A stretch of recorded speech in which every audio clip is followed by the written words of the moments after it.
नमस्कार, मैं हूँ पूजा। आप सभी को बहुत बहुत स्वागत है कहानी के सफर में। दस्तावेज पार्ट 9 लेकर मैं हाजिर हूँ। दस्तावेज, कला जो जिंदगी बनना चाहती है। आज की जो चिट्ठी है सब अमृता जी की चिट्ठी है, लेकिन आज की एपिसोड में चिनाब का जिक्र है। चिनाब पंजाब का वो दरिया जिसे आशिकों का दरिया कहते हैं। चिनाब का जिक्र क्यों है ये जानने के लिए आपको तो आज का एपिसोड सुनना पड़ेगा। तो चलिए शुरू करते हैं आज की एपिसोड। अमृता जब पहली बार 23 अप्रैल 1961 को रूस गई थी, वो मुझसे नाराज थी। मैं बम्बई से अपने शहर दिल्ली वापस तो आ गया, पर फिजा अभी अपनी नहीं हुई थी। फिर भी मैंने अमृता को उसके रूस जाते समय मोतिया के फूल दिए थे।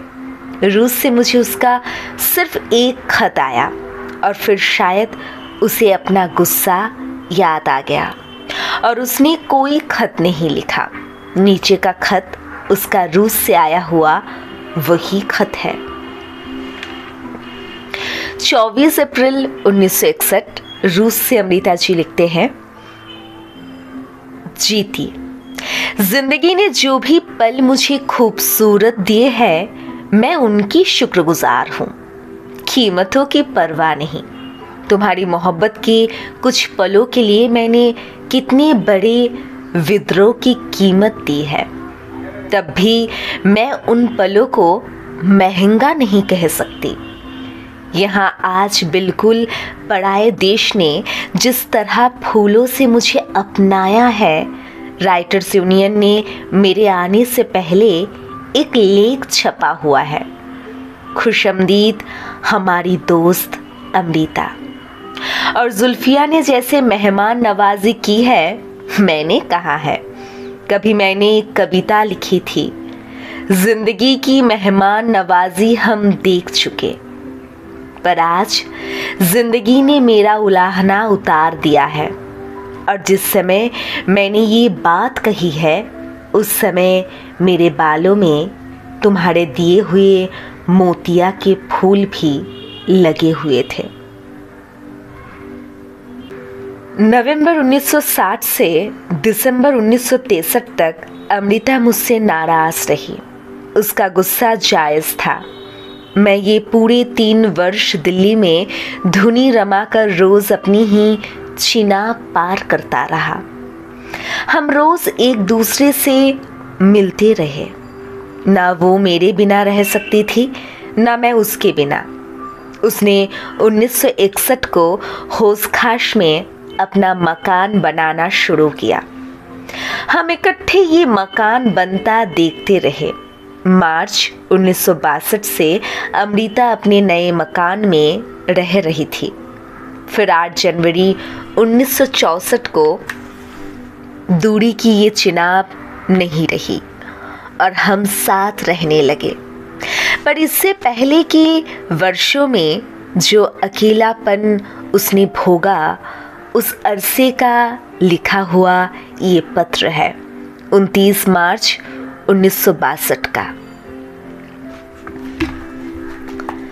जीती, ये मेरी जिंदगी की सड़क कैसी है जिसके सारे मील के पत्थर हादसों के बने हुए हैं। तुम थे तो घर नहीं था, आज घर है तो तुम नहीं हो।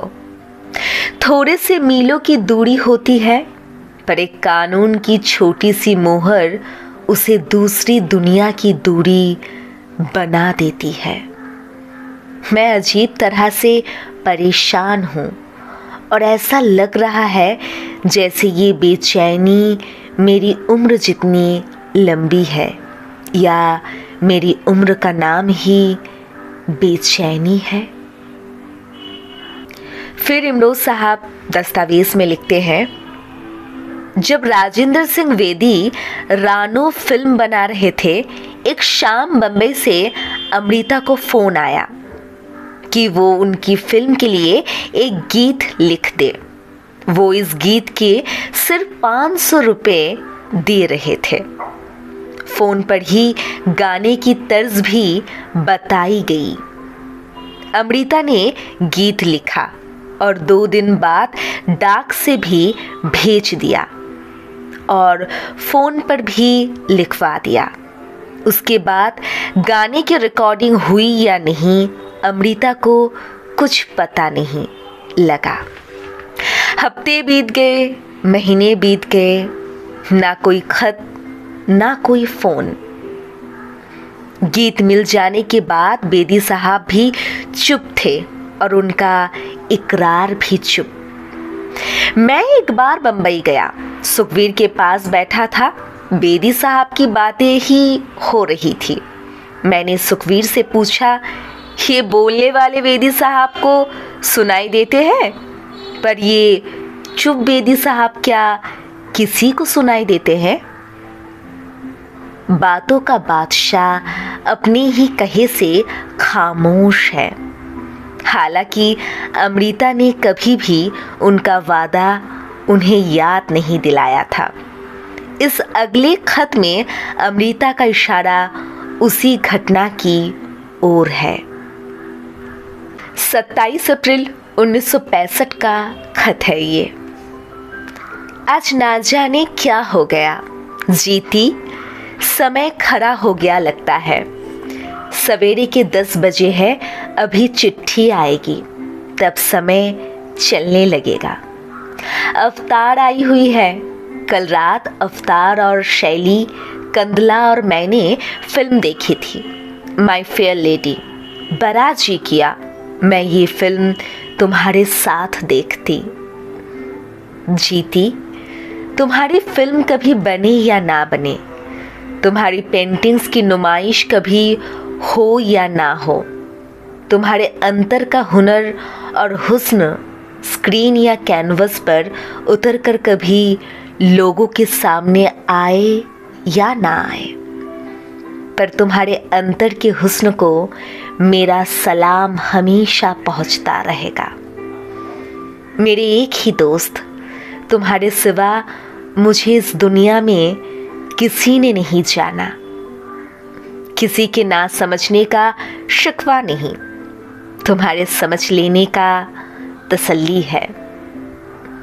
अभी मुझे अवतार बता रही थी कि बेदी साहब का कहना था कि अमृता पैसे को प्यार करती है, हर चीज़ को पैसे से तोलती है। तुम भी ये बात सुनकर मेरी तरह हंस देना।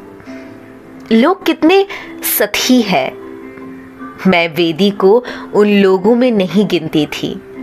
ख्याल था कि उसे मानव मन की गहरी समझ है, उसकी मान्यताएं अलग है, उसकी नज़र और है, पर सब कुछ सती है। कमा सकने का गर्व अभी तक किसी ने नहीं जाना। दान में लोगों का विश्वास है, मुफ्तखोरी में लोगों का विश्वास है। ये दान और मुफ्तखोरी लूट के बदले हुए रूप है, कमाई की खूबसूरती नहीं। कमाई का गर्व जिन्हें हो, उनके होठों पर ये शब्द नहीं आते। मेहनत का मूल्य लेना और चुकाना, दोनों चीज़ें एक ही खासियत से पैदा होती है, पर कई लोगों के विश्वास एक तरफा होते हैं। लेना उन्हें ठीक लगता है, पर चुकाना नहीं। देना की जगह चुकाना शब्द मैंने जानबूझकर लिखा है, ताकि देना शब्द से दान की बू ना आए। दान से दुर्गंध आती है, पर कमाई शब्द से महक आती है। तुम्हारे महक भरे हाथों का प्यार, तुम्हारी माजा। 1966 में अमृता के बुल्गारिया और मॉस्को से लिखे हुए खत। 24 में 1966। घर से जाने पहचाने चेहरों से बिछुड़कर पहला एहसास अजीब अकेलापन का हो रहा है। रात को जैसे ऊपर देखने पर बादल दिखाई देते हैं, इस समय हवाई जहाज की खिड़की से नीचे देखने पर बादल दिखाई दे रहे हैं, जैसे आसमान को फाड़ कर आधा नीचे बिछा लिया हो और आधा ऊपर ओढ़ लिया हो। सिर्फ जिस्म ने नहीं, ख्यालों ने भी। मॉस्को पहुंचने में अभी 2 घंटे की देर है। ख्यालों को अकेलेपन से चलकर कहीं पहुंचने में अभी ना जाने कितने घंटे बाकी है। 24 मई 1966 दिन की दूसरी खत। मेरी घड़ी में हिंदुस्तान का समय है, 4 बजे है। मॉस्को पहुंच गई हूँ। यहाँ अभी दोपहर की 1:35 हुए हैं। पासपोर्ट की चेकिंग, सामान का टिकट, रात के खाने के कूपन, 1 घंटे लग गया है। अभी दर्शन को फ़ोन किया है। एक मुल्क के मेहमान होकर आने में और रहगीर होकर गुजरने में क्या फ़र्क है? बड़ा दिलचस्प अनुभव है। एयरपोर्ट पर लगभग 1 घंटा घूमते घूमते थक गई हूँ। अभी एक कूपन एयरपोर्ट के रेस्टोरेंट में जाकर इस्तेमाल किया है। कुल 3 कूपन मिले हैं। हर कूपन में 1 रूबल और 20 कोपेक्स की चीज़ ले सकती हूँ। एक बियर और एक अंडे की कीमत करीब करीब एक सी ही है। रात बिताने के लिए होटल का कमरा अच्छा है, पर यहाँ खाने का इंतज़ाम नहीं है। खाने के लिए एयरपोर्ट के रेस्टोरेंट में जाना होता है। इस समय यहाँ की घड़ी में 4:30 बजे हैं। कमरे के बिस्तर पर बैठकर ये खत लिख रही हूँ। अगर दर्शन मिलने आ गया तो ये खत पोस्ट करने के लिए उसे दे दूंगी। इस समय रात के 9 बजे हैं, पर अभी तक धूप है। कभी धूप की तरफ देख रही हूँ, कभी घड़ी की तरफ। इस समय मैं और दर्शन एयरपोर्ट के रेस्टोरेंट में कॉफ़ी पी रहे हैं। 25 मई 1966। दोस्त, सोच रही हूँ ये लंबे सफ़र अगर अकेले करने हो तो जवानी के समय कर लेने चाहिए, नहीं तो हमें इकट्ठे करने चाहिए। अजीब अकेलेपन का एहसास होता है अकेले। अच्छा, अकेलेपन की लंबी बात नहीं करती, नहीं तो खत लिखते लिखते पल पार्ट्स बन जाऊंगी। सोफिया होटल के कमरे में बैठकर ये खत लिख रही हूँ। जिस होटल में ठहरी हूँ वो नया बना है, बहुत अच्छा है, पर यहाँ खाने का इंतज़ाम नहीं है। खाना खाने के लिए किसी और होटल में जाना पड़ता है।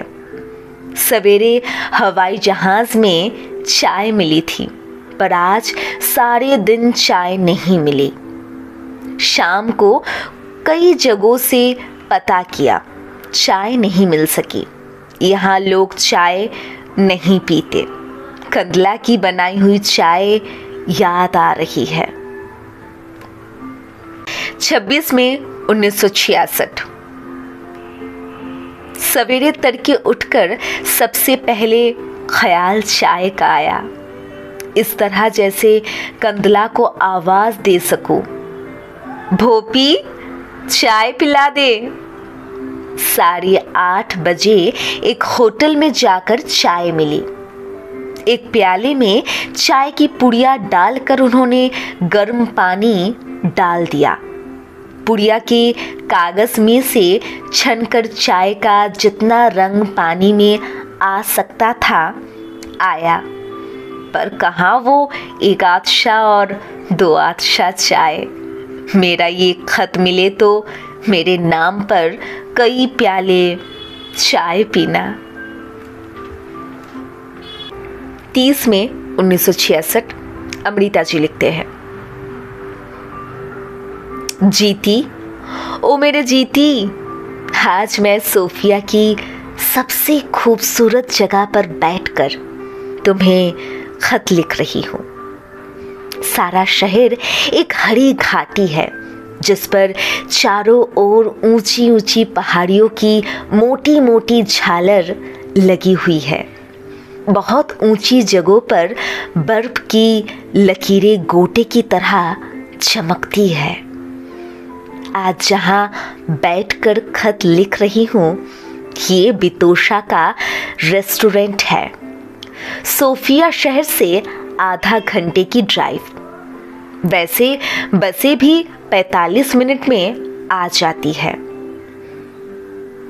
पहाड़ी रास्तों का हर मोड़ अचंभों से भरा होता है।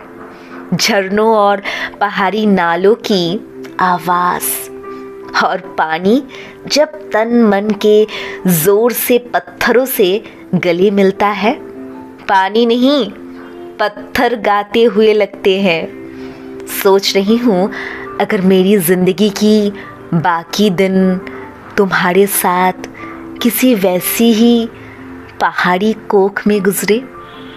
मैं जिंदगी बिताऊं नहीं, पल पल जीऊं, घुट घुट करके पीऊं। आज तुम मुझे बहुत ही याद आ रहे हो। अगर इन जगहों पर तुम मेरे साथ होते। एक लकड़ी और पत्थर की झोपड़ी में मैंने तुम्हारा स्टूडियो कल्पित किया। परसों मैंने वो हॉस्टल भी देखा जहाँ परदेसी बच्चे पढ़ते हैं। बहुत ही बड़े बाग में बना हुआ है। वहाँ मैं शैली कंदला की कल्पना कर रही हूँ। इस समय इस पहाड़ी रेस्टोरेंट में एक बहुत बड़ी मेज़ बुल्गारियन लड़कों लड़कियों ने हथिया ली है। एक जना बांसुरी जैसे कुछ बजा रहा है, बाकी गा रहे हैं, कुछ नाच भी रहे हैं। कल सवेरे दिल्ली के कुछ म्यूजिशियन यहाँ से वापस गए हैं। उनके हाथ मैंने तुम्हें एक खत भेजा है। वे दिल्ली जाकर पोस्ट करेंगे। तुम्हें जल्दी मिल जाएगा। टेलीफोन भी करेंगे। मेरे शैली कंदला को बहुत प्यार, तुम्हारी माजा। ये 7 का खत नवराज को दे देना। नाजू, यहाँ स्कूटर आम मिलते हैं। कीमत 400 और 500 लेवा के दरमियान है। वारना के परदेसी रेंट इमारत कड़ी के बड़े ही नए तजुर्बे हैं। बस पत्थर और शीशा। तुम जल्दी जल्दी हिंदुस्तान की पढ़ाई पूरी कर लो। फिर तुम्हारे लिए ज़िंदगी में बहुत कुछ है, जवानी के लिए और इंटेलेक्ट के लिए। इस दुनिया में बहुत कुछ है। यहाँ प्राचीनता का इश्क भी अजीब है। वारना में एक जंगल खो है। पेड़ों के तने काट काट कर बनाई हुई मेज़, कुर्सियाँ और पेड़ों पर सीढ़ियाँ लगाकर उनके शिखरों पर बैठने के लिए बनाई हुई आरामगाह।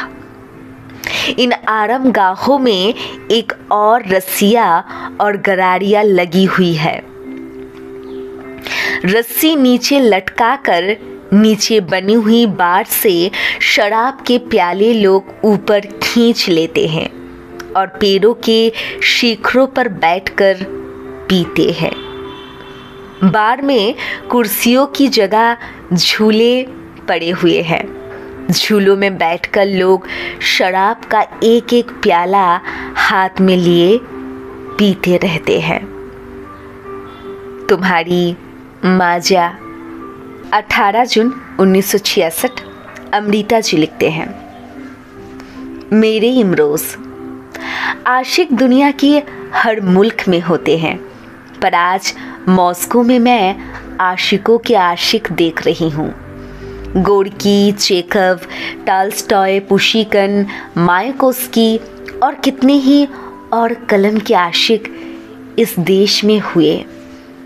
कलम के, स्वतंत्रता के और मनुष्यता के आशिक और देश में भी होते हैं। पर सोवियत लोगों ने जिस तरह इनकी छोटी सी छोटी यादों को भी संजोकर सिर आँखों पर रखा है, इन्हें आशिकों के आशिक से कम कुछ नहीं कहा जा सकता। इनके नामों की सड़कें, इनके बूथ और इनकी तस्वीरें बनाने के अलावा इनकी कलम द्वारा रचित कीर्तियाँ, इनके अंगों से स्पर्श किए हुए कपड़े और इनके हाथों से छुई हुई वस्तुएं, चाहे वो एक चाकू हो, ऐनक हो, कंघी हो, खत हो या चाय की केतली और एक प्याला ही हो, लोगों ने चूम चूम कर रखी हुई है। लोगों की अमीरी उनके खिले हुए चेहरों से हर जगह प्रत्यक्ष दिखाई देती है। पर इनके संग्रहालय में जा खड़े हो तो लोगों के मन की अमीरी की था भी मिलती है। आज मैं गोर्की के स्मृति भवन में खड़ी लेनिन की कद्र और दोस्ती के हकदार लेखक गोर्की की तस्वीरें भी देख रही हूँ और बाल गोर्की के उस घर का नक्शा भी, जहाँ उसने अपने नाना का प्यार, गरीबी और मार झेली थी। और इसके बीच के समय में घटने वाले हर हादसे के चिन्ह देख रही हूँ। वो पहली मेज़ जिस पर कोहनी रखकर गोर्की ने पहली कहानी लिखी, वो अखबार जिसमें उसकी पहली कहानी छपी। 1902 में गोर्की के घर के आगे जार के लगाए हुए पहरे की तस्वीर और गोली से बिधा हुआ चमड़े का वो बटुआ, जिसने दिसंबर 1903 में जब अचानक जार के आदमी ने गोर्की की छाती में गोली मारी थी, तब उसकी छाती को बचा लिया था। और 9 जनवरी 1905 के उस खूनी इतवार की तस्वीर, जब जार की गोली ने मजदूरों की शांतिपूर्ण हड़ताल का सामना किया था, और गोर्की का वो रोषपूर्ण लेख जो उसने मजदूरों की सहानुभूति में लिखा था और जिसके बदले में जार ने उसे कैद में डाल दिया था। गोर्की कैदी नंबर 6899 और जेल की उस लोहे की चारपाई का नक्शा मेरे सामने है, जिस पर बैठकर गोर्की की कलम ने कितना कुछ रचा था। गोर्की की 25,000 यादों का ये घर और ऐसा ही हर लेखक का संग्रहालय कोई मुल्क ही बना सकता है, जहां आशिकों के आशिक बसते हैं। अमृता। खत्म हुई आज की एपिसोड दस्तावेज पार्ट 9। अगर आज की एपिसोड आप लोगों को अच्छा लगे तो लाइक, कमेंट, शेयर और खोज को ज़रूर सब्सक्राइब कर दीजिएगा। नमस्कार।